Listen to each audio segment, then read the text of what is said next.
সৌদির মানুষ এত খারাপ ভাই, কি বলবো, আপনারা না দেখলে বুঝতেই পারবেন না। ওরা নামাজ পড়বো না, অন্য কেউ করতে দিব না, এরকম একটা সিচুয়েশন সৌদি আরবে বর্তমানে।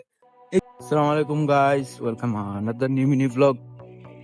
ভাই ভয় পেয়ে গেছিলাম, আপনাদের যে একটা আলুর মেশিন আছে আপনারা দেখেন, যেটাতে আপনার ফ্রেঞ্চ ফ্রাই করি, তো ওই মেশিনটা আপনার নষ্ট হয়ে যায় এরকম একটা টাইমে, যে সব দোকানপাট বন্ধ, আর কিছুক্ষণ পরে আমাদের দোকান খুলে ফেলবো। মানে ওইটার একটু সমস্যা হয় যে আপনার ত্রান্তিক ত্রুটি হয়ে যায় আর কি। আপনার ওই যে একটা ফিউজ বলে একটা অপশন আছে, ওইটা আপনার নষ্ট হয়ে যায় আর কি। তো ওইটাকে একটু ঠিক করলাম, এখন একটু শান্তি হয়েছি। এখন খাওয়া দাওয়া করছে, এখন একটু বসবো, বসে রেস্ট নিবো, ভিডিওটা এডিটিং করবো, যেটা আপনারা আগামীকাল দেখছেন। এখন বাজতেছে আপনার 3:50, দেখতে পাচ্ছেন সিসিটিভি ফুটেজে অনেক গাড়ি আপনার সিলিয়ারে লাগিয়ে রাখছে। আপনারা হয়তো জানেন আমি প্রায় সময় এখানে রাখি আপনার দোকান খোলার বা অনেক সময় কাজের দৃশ্য আপনাদের দেখাই। তো আজকে মোবাইল রাখছিলাম, আমি তো মনে করতেছিলাম এখান দিয়ে ভিডিও হইতেছে, বাট মোবাইল পরে যাই, আমি আর দেখি নাই, আমি আমার মতো করতে চাইতেছি।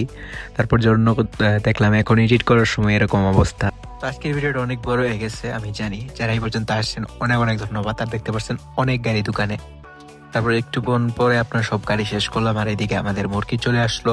তো ওই মুরগিগুলি আমি এখন ফ্রিজে সাজিয়ে রাখতেছি।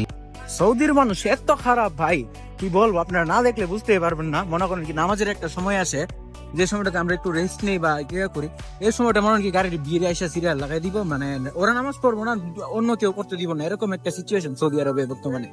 এই জিনিসটা খুবই খারাপ। তো এখন দেখতে পারতেছেন এশারের নামাজও শেষ, এখন অনেক গাড়ি সিরিয়াল। তো আজকে অনেক ভিড় ছিল দোকানে, আলহামদুলিল্লাহ তাড়াতাড়ি আমরা শর্মা শেষ করে রুমে এসে পড়ছি। তো আজকের ভিডিওটা এই পর্যন্তই, সবাই ভালো লাগলে অবশ্যই সাবস্ক্রাইব করে দিবেন। আসসালামু আলাইকুম।